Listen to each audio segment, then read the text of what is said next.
Now I'm going to discuss about stack. So what is stack?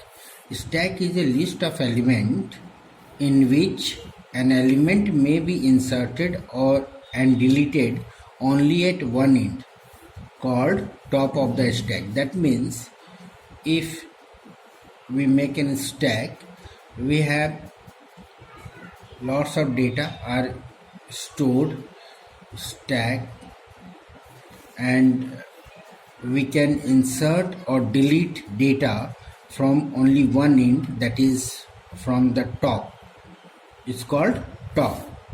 The two basic operations associated with the stack, that means if we insert our data into a stack, is called push operation, and if we delete from the data from a stack, is called pop operation.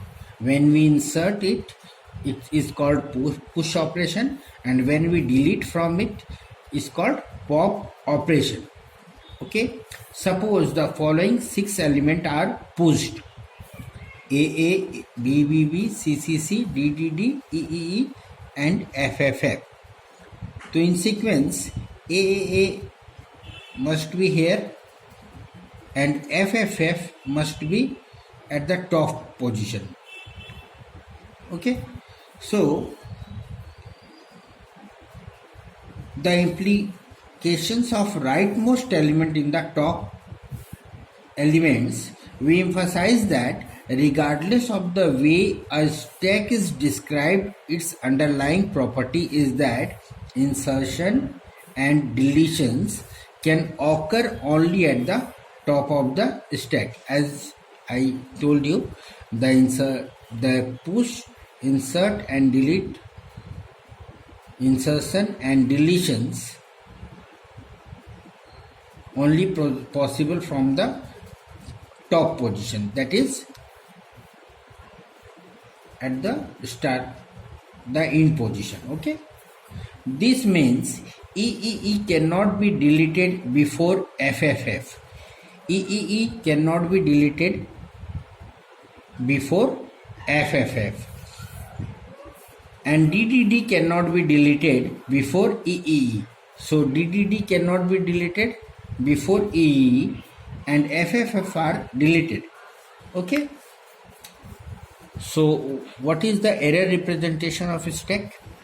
A stack may be represented in the computer in various ways, usually by means of one-way list or a linear array.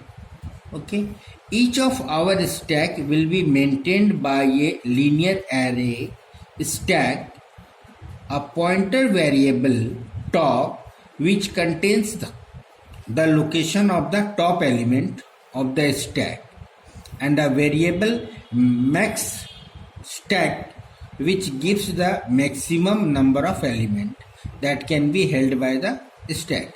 That means we have to store data in form of array, so the top is 0, or you can set the top equals to null, will indicate the stack is empty.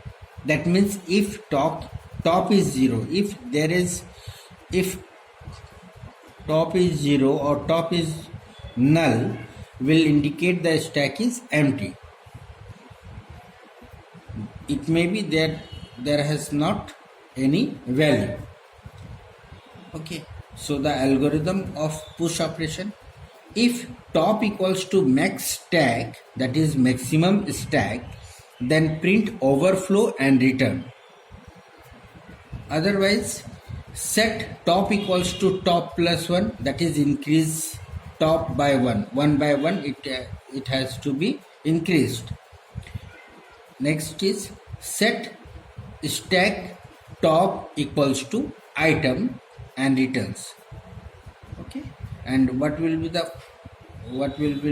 for pop operation? If top equals to 0, then print underflow and return for pop operation. Okay, when we delete top equals to 0, then print underflow or return. If is there top equals to 0 in pop operation, that means it shows that it has underflow or and it has to be returned. That means stack item has to be removed, already removed. Second step is set item equals to stack and which is in top. Okay, now set top equals to top minus 1 minus 1, it is deleted from the position top and it has finally returns. Okay, thank you.